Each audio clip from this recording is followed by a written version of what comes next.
Mulching ಪೇಪರನ್ನು ಯಾವ ತರಹ ನಾವು ಮಾಡಬೇಕು ಅನ್ನೋದನ್ನು ಈ ವಿಡಿಯೋದಲ್ಲಿ ನಿಮಗೆ ನಾನು ಹೇಳ್ತೀನಿ. ಮಲ್ಚಿಂಗ್ ಪೇಪರ್ ಹಾಸುವ ಮುಂಚೆ ಈ ತರಹ ಎರಡು ಸೈಡಲ್ಲಿ ಈ ತರಹ ಮಣ್ಣನ್ನು ತೆಗಿಬೇಕು.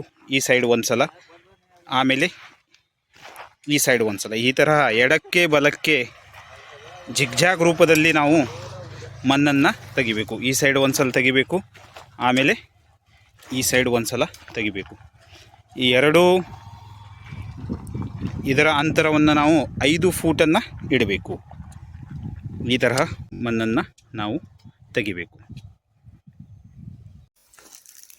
ಈ ತರಹ ಮಲ್ಚಿಂಗ್ ಪೇಪರನ್ನು ಸ್ಪ್ರೆಡ್ ಮಾಡಬೇಕು. ಎರಡು ರೈತ ಬಾಂಧವರು ಈ ಮಲ್ಚಿಂಗ್ ಪೇಪರ್ನ ಹಿಡಿತಾ ಇದ್ದಾರೆ. ಮಲ್ಚಿಂಗ್ ಪೇಪರನ್ನು ಸ್ಪ್ರೆಡ್ ಮಾಡಿದ ಮೇಲೆ ಈ ತರಹ ನಾವು ಮಲ್ಚಿಂಗ್ ಪೇಪರನ್ನು ಲಾಕ್ ಮಾಡಬೇಕು.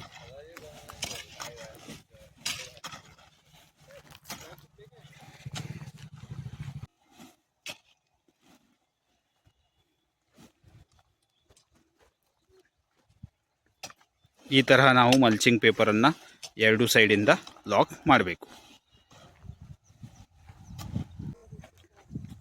ಮಲ್ಚಿಂಗ್ ಶೀಟನ್ನು ಸ್ಪ್ರೆಡ್ ಮಾಡಿದ ಮೇಲೆ ಈ ತರಹ ನಾವು ಮಲ್ಚಿಂಗ್ ಪೇಪರ್ ಮೇಲೆ ಹೋಲನ್ನು ಮಾಡಬೇಕು.